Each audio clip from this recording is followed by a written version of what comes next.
ಎಲ್ರಿಗೂ ನಮಸ್ಕಾರ. ನೀವು ನೋಡ್ತಾ ಇದ್ದೀರಾ ಕನ್ನಡದಲ್ಲಿ ಕಾನೂನು ಯೂಟ್ಯೂಬ್ ಚಾನೆಲ್. ನಾನು ಅಡ್ವೊಕೇಟ್ ಸಂಧ್ಯಾ ಗೌಡ. ನಾನಿವತ್ತು SC/ST ಕಾಯ್ದೆಗೆ ಸಂಬಂಧಪಟ್ಟಂತೆ ಸುಪ್ರೀಂ ಕೋರ್ಟ್ ನೀಡಿದ ಮಹತ್ವದ ತೀರ್ಪಿನ ಬಗ್ಗೆ ಈ ವಿಡಿಯೋದಲ್ಲಿ ತಿಳಿಸ್ತಾ ಇದ್ದೀನಿ. ವಿಡಿಯೋ ನೋಡೋದಕ್ಕೂ ಮೊದಲು ಸಬ್ಸ್ಕ್ರೈಬ್ ಮಾಡಿಕೊಂಡು ವಿಡಿಯೋನ ನೋಡಿ ಅಂತ ಹೇಳ್ತಾ ವಿಷಯನ ಸ್ಟಾರ್ಟ್ ಮಾಡ್ತಾ ಇದ್ದೀನಿ. ನಿಂದನೀಯ ಭಾಷೆಯ ಬಳಕೆ ಮಾತ್ರ SC/ST ಕಾಯ್ದೆಯಡಿ ಅಪರಾಧವಲ್ಲ. ಸುಪ್ರೀಂ ಕೋರ್ಟ್ ಮಹತ್ವದ ತೀರ್ಪು.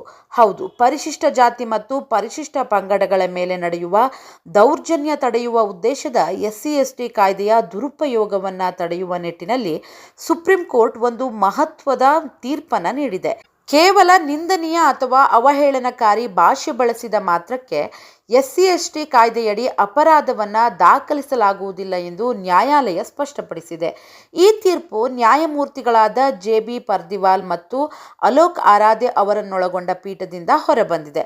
ಪಾಟ್ನಾ ಹೈಕೋರ್ಟ್ ನೀಡಿದ್ದ ಆದೇಶವನ್ನು ಪ್ರಶ್ನಿಸಿ ಸಲ್ಲಿಸಿರುವಂತಹ ಮೇಲ್ಮನವಿಯ ವಿಚಾರಣೆ ವೇಳೆ ಈ ಮಹತ್ವದ ವಿವರಣೆಯನ್ನು ನೀಡಲಾಗಿದೆ. ಅಂಗನವಾಡಿ ಕೇಂದ್ರವೊಂದರಲ್ಲಿ ನಡೆದ ಘಟನೆಯ ಹಿನ್ನೆಲೆಯಲ್ಲಿ ದೂರು ದಾಖಲಾಗಿತ್ತು. ಹಲ್ಲೆ ಹಾಗೂ ನಿಂದನೆ ನಡೆದಿದೆ ಎಂದು ಆರೋಪಿಸಲಾಗಿದ್ದರೂ ಸಹ FIRನಲ್ಲಿ ಜಾತಿ ಆಧಾರಿತ ಅವಮಾನಕ್ಕೆ ಸಂಬಂಧಿಸಿದ ಸ್ಪಷ್ಟ ಆರೋಪಗಳು ಇಲ್ಲವೆಂದು ಸುಪ್ರೀಂ ಕೋರ್ಟ್ ಗಮನಿಸಿದೆ.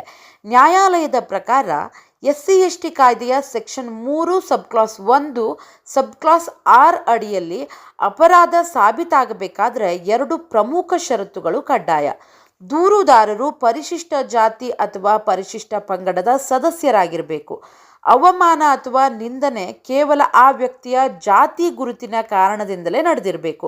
ಸಾಮಾನ್ಯ ಜಗಳ ಅಥವಾ ವೈಯಕ್ತಿಕ ದ್ವೇಷ ಅಥವಾ ಕ್ಷಣಿಕ ಕೋಪದಿಂದ ಬಳಸಿದ ಭಾಷೆಯನ್ನು ಜಾತಿ ನಿಂದನೆ ಎಂದು ಪರಿಗಣಿಸಲಾಗುವುದಿಲ್ಲ ಎಂದು ಕೋರ್ಟ್ ಸ್ಪಷ್ಟಪಡಿಸಿದೆ. ಅದೇ ರೀತಿ ಸೆಕ್ಷನ್ 3 ಸಬ್ಕ್ಲಾಸ್ 1 ಸಬ್ಕ್ಲಾಸ್ S ಅಡಿಯಲ್ಲಿ ಪ್ರಕರಣ ದಾಖಲಿಸಬೇಕಾದ್ರೆ ನಿಂದನೆ ಸಾರ್ವಜನಿಕ ಸ್ಥಳದಲ್ಲಿ ಜನರ ಮುಂದೆ ನಡೆದಿರಬೇಕು ಮತ್ತು ಜಾತಿಯನ್ನು ಕೀಳಾಗಿ ಕಾಣುವ ಸ್ಪಷ್ಟ ಉದ್ದೇಶ ಇರಬೇಕು ಎಂದು ಹೇಳಿದೆ. ಈ ಪ್ರಕರಣದಲ್ಲಿ FIRನಲ್ಲಿದ್ದ ಆರೋಪಗಳು ಅಸ್ಪಷ್ಟ ಮತ್ತು ಸಾಮಾನ್ಯವಾಗಿದ್ದು ಜಾತಿ ಆಧಾರಿತ ನಿಂದನೆಗೆ ಯಾವುದೇ ನಿಖರ ಸಾಕ್ಷ್ಯ ಇಲ್ಲ ಎಂದು ಹೇಳಿ ಸುಪ್ರೀಂ ಕೋರ್ಟ್ ಹೈಕೋರ್ಟ್ ಆದೇಶವನ್ನು ರದ್ದುಪಡಿಸಿ ಕ್ರಿಮಿನಲ್ ಪ್ರಕರಣವನ್ನು ವಜಾಗೊಳಿಸಿದೆ. ಇದರಲ್ಲಿ ಮುಖ್ಯ ಸಂದೇಶ ಏನಂದರೆ, ಗ್ರಾಮಗಳು ಅಥವಾ ಸಾರ್ವಜನಿಕ ಸ್ಥಳಗಳಲ್ಲಿ ಸಣ್ಣ ಪುಟ್ಟ ಜಗಳವಾದಾಗ ಸುಳ್ಳು ಕೇಸ್ ಹಾಕುವ ಬೆದರಿಕೆ ಸಾಮಾನ್ಯವಾಗಿದೆ. ಆದರೆ ಈ ತೀರ್ಪಿನ ನಂತರ ಪೊಲೀಸರು ಕೇವಲ ದೂರಿನ ಆಧಾರದ ಮೇಲೆ SC/ST ಕಾಯ್ದೆಯಡಿ ಕೇಸ್ ದಾಖಲಿಸುವ ಮೊದಲು ನಿಂದನೆಯ ಹಿಂದೆ ಜಾತಿ ಆಧಾರಿತ ಉದ್ದೇಶವಿತ್ತೆ ಎಂಬುದನ್ನು ಸೂಕ್ಷ್ಮವಾಗಿ ಪರಿಶೀಲಿಸಬೇಕಾಗುತ್ತೆ. ನೆನಪಿಡಿ, ಕೇವಲ ಬೈಗುಳ ಅಥವಾ ನಿಂದನೆಯ ಭಾಷೆ ಬಳಸಿದರೆ ಸಾಕಾಗೋದಿಲ್ಲ. ಆ ನಿಂದನೆಯ ಹಿಂದೆ ಜಾತಿಯನ್ನು ಕೀಳಾಗಿ ಕಾಣುವ ಉದ್ದೇಶವಿತ್ತು ಎಂದು ಸಾಬೀತಾಗಬೇಕು. ಕಾನೂನನ್ನು ಬಳಸುವಾಗಲೂ ಅದರ ಸತ್ಯ ಮತ್ತು ಉದ್ದೇಶವನ್ನು ಅರಿಯೋದು ಅತ್ಯಂತ ಮುಖ್ಯ ಅಂತ ಹೇಳ್ತಾ ವಿಷಯನ ಇಲ್ಲಿಗೆ ಮುಗಿಸ್ತಾ ಇದ್ದೀನಿ. ವಿಡಿಯೋ ಇಷ್ಟ ಆಗಿದ್ದರೆ ಲೈಕ್ ಮಾಡಿ, ಶೇರ್ ಮಾಡಿ ಮತ್ತು ಸಬ್ಸ್ಕ್ರೈಬ್ ಮಾಡೋದನ್ನು ಖಂಡಿತ ಮರಿಬೇಡಿ. Thank you so much.